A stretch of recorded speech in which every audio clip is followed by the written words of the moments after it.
குருவே, உலகமே இந்த உடலில்தான் குண்டலினி, சக்கரம், மூன்றாவது கண், வாசிக்காற்று இருக்கிறது என்று நம்பி பயிற்சி செய்கிறது. அப்படி இருக்க நீங்கள் மட்டும் ஏன் உடலில் ஒன்றுமே இல்லை என்று சொல்கிறீர்கள்? உலகம் நம்புகிறது என்பதால் அது உண்மையாகாது. 1000 பேர் சொன்னாலும் பொய்தான்.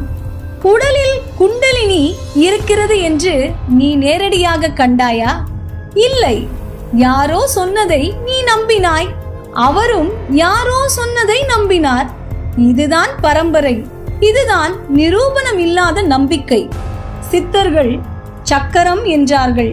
நீ அதை உடலில் திணித்தாய். சித்தர்கள் மூலாதாரம் என்றார்கள். நீ அதற்கு இடம் ஃபிக்ஸ் செய்தாய். அவர்கள் சொன்னதை நீ புரிந்து கொள்ளவில்லை. புரியாததை நீ உருவாக்கிக் கொண்டாய். ஒருவன் கீழே இருக்கிறது என்று சொல்கிறான், மற்றவனோ மேலே உள்ளது என்று சொல்கிறான்.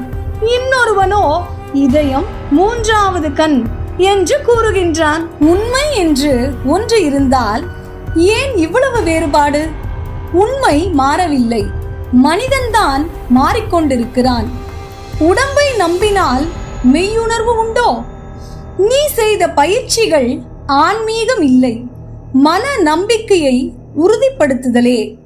உன் அனுபவங்கள் உண்மை இல்லை, உன் மனம் உருவாக்கியது. நீ சொல்கிறாய் அண்டத்தில் உள்ளது பிண்டத்தில் உள்ளது என்று. அப்படி என்றால் பிண்டத்தில் உள்ளது அண்டத்தில் எங்கே இருக்கிறது? இப்பொழுது கேள். அண்டத்தில் குண்டலினி எங்கே? அண்டத்தில் சக்கரம் எங்கே? அண்டத்தில் 3வது கண் எங்கே? அண்டத்தில் வாசியோகம் எங்கே? ஒரு தெளிவான பதில் உன்னிடம் இருக்கிறதா? இல்லை. நீ பார்க்காததை நம்பினாய். நீ அறியாததை போதித்தாய். இல்லாததை உடலில் வைத்தாய். வைத்ததை உண்மை என பிடித்து கொண்டாய். இது ஆன்மீகம் இல்லை, இது மனதின் மாயை. உடலில் ஒன்றுமே இல்லை, எல்லாமே அண்டத்தில்தான் உள்ளது. உடலில் பயிற்சிகள் செய்வது சுலபம், அதனால் நீ அதில் சிக்கினாய். அண்டத்தை அறிதல் கடினம், அதனால் அதிலிருந்து ஓடினாய். எளிதானதை தேர்ந்தெடுத்தவன் உண்மையை இழக்கிறான். உடலை நம்பினால் காலம் வீணாகும், ஆயுள் வீணாகும், உண்மை எட்டாது.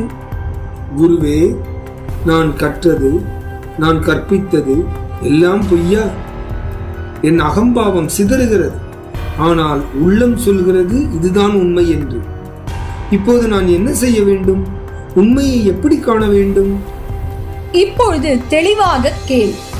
இந்த பிரபஞ்சத்திற்கு ஓர் எல்லை இருக்கிறது. அந்த எல்லையில் யாருக்கும் தெரியாத ஓர் இடம் உண்டு. அந்த இடத்தின் பெயர்தான் சிறு அண்டம். இந்த சிறு அண்டத்தில்தான் சந்திரநாடி, சூரிய நாடி என்ற 2 நாடிகளும் ஒன்றிணையும். இதுவே சாம்பவி முத்திரை. இம்முத்திரையில் தான் ஜோதி தோன்றும். இந்த ஜோதியே சுழிமுனை. இச்சுழிமுனை நாபிக் கமலம் ஆகும். மேலும் சூரியகலை என்பது மூலாதாரம், சந்திரகலை என்பது சுவாதிஷ்டானம், ஜோதி என்பது மணிப்பூரகம். ஜோதியின் முனையில் ஊசி முனை இருக்கிறது. அங்கே வாசிக்காற்று மேலும் கீழுமாக ஓடுகிறது. இதுவே அநாகதம். இதற்குள் விசுத்தி சக்கரம் இருக்கிறது. விசுத்திக்கு மேல் ஆக்கினி சக்கரம், அதாவது புருவ மையம். அந்த புருவ மையத்தில் இருந்து தொங்குகிற நாடிதான் புருவ நாடி.